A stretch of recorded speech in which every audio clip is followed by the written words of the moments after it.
Bismillahirrahmanirrahim. Assalamualaikum warahmatullahi wabarakatuh. Perkenalkan, nama saya Eri Irawan. Saya dari jurusan Bimbingan dan Konseling Pendidikan Islam. Di sini saya akan sedikit menjelaskan mengenai komunikasi di dalam bimbingan dan konseling. Oke. Nah, di dalam konteks bimbingan dan konseling atau biasa disingkat dengan BK gitu kan. Nah, merupakan sebuah elemen yang sangat penting gitu, karena menjadi alat utama dalam membangun sebuah hubungan antara konselor dan konseli. Nah, komunikasi ini tidak hanya menyampaikan informasi, tetapi juga membentuk suatu hubungan yang empatik, mendukung, dan saling percaya. Nah, di dalam komunikasi ini sendiri ada beberapa aspek penting. Di antaranya kita mulai dari jenis komunikasi itu sendiri. Oke. Yang pertama ada komunikasi verbal. Nah, yang mana komunikasi verbal ini melibatkan penggunaan kata-kata baik secara lisan maupun tulisan. Seperti saat konselor menjelaskan, memberi umpan balik, atau bertanya. Itu komunikasi verbal. Lalu ada lagi tentang komunikasi nonverbal. Nah, yang mana komunikasi nonverbal ini meliputi yaitu bahasa tubuh, ekspresi wajah, kontak mata, dan nada suara yang dapat memperkuat dan atau bahkan mengubah suatu makna dari komunikasi itu sendiri. Itu jadi jenis dalam komunikasi itu ada dua tadi. Yang pertama komunikasi verbal dan yang kedua komunikasi non verbal. Oke, itu dari jenisnya. Lalu kita beralih pada prinsip komunikasi.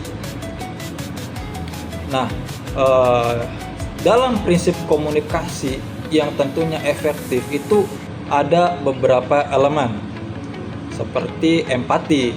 Kenapa? Konselor itu harus mampu merasakan apa yang dirasakan konseli tanpa adanya rasa menghakimi gitu kan. Lalu apalagi selain empati? Ada aktif mendengarkan. Nah, mendengarkan secara penuh tanpa menyela itu menunjukkan sebuah perhatian dan memberikan tanggapan yang tentunya relevan. Lalu ada lagi tentang kejelasan dan kesederhanaan. Nah, ini guna kejelasan dan kesederhanaan ini tentunya kita itu harus menggunakan bahasa yang mudah dipahami, yang tentunya didasari oleh usia dan latar belakang konseli itu sendiri. Lalu apalagi kerahasiaan. Oke. Nah, yang mana kerahasiaan ini itu tentunya harus menjamin bahwa segala sesuatu yang dikomunikasikan antara konselor dan konseli itu terjaga kerahasiaannya. Dan yang terakhir ada keterbukaan. Nah, keterbukaan ini harus menciptakan suasana yang aman tentunya. Agar apa? Agar konseli ini nyaman untuk terbuka dalam proses konseling.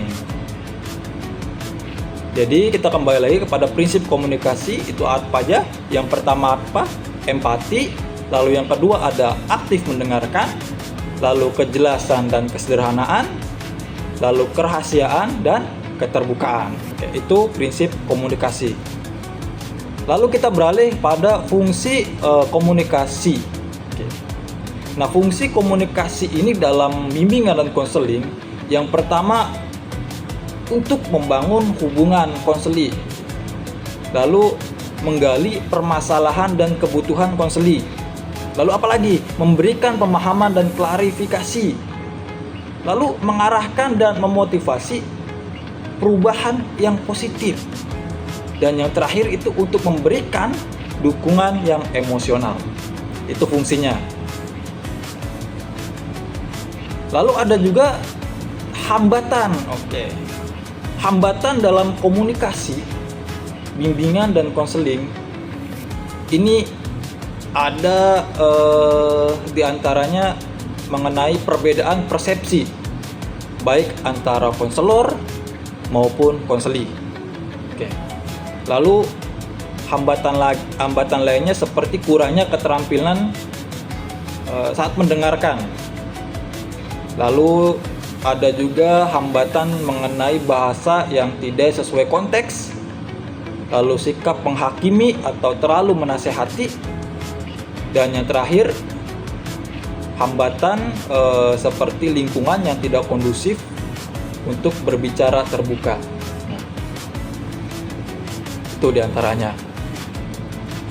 Lalu pembahasan terakhir mengenai komunikasi yang ingin saya bahas adalah tentang peran komunikasi itu sendiri di dalam layanan bimbingan dan konseling. Nah, di dalam layanan bimbingan, baik itu individu, kelompok, klasikal maupun konseling, nah, komunikasi adalah dasar untuk menyampaikan pesan-pesan bimbingan seperti nilai-nilai positif, informasi penting, pemecahan masalah, hingga penguatan karakter. Nah, dari beberapa poin-poin yang telah saya bahas, mungkin bisa disimpulkan bahwa komunikasi dalam bimbingan dan konseling ini bukan hanya soal berbicara, tetapi tentang membangun hubungan yang saling percaya, mendalam dan bermakna. Nah, konselor yang menguasai teknik komunikasi yang efektif akan tentunya mampu untuk membantu konseli dalam lebih optimal dalam mencapai perkembangan pribadi, sosial, belajar maupun dalam urusan karirnya. Oke. Mungkin itu saja yang bisa saya sampaikan untuk kesempatan kali ini. Mudah-mudahan apa yang telah saya sampaikan ini dapat bermanfaat tentunya bagi diri Al-Fakir sendiri maupun siapapun yang mendengarkan dan yang menyaksikan. Kurang lebihnya saya mohon maaf. Wabillahi taufik wal hidayah. Wassalamualaikum warahmatullahi wabarakatuh.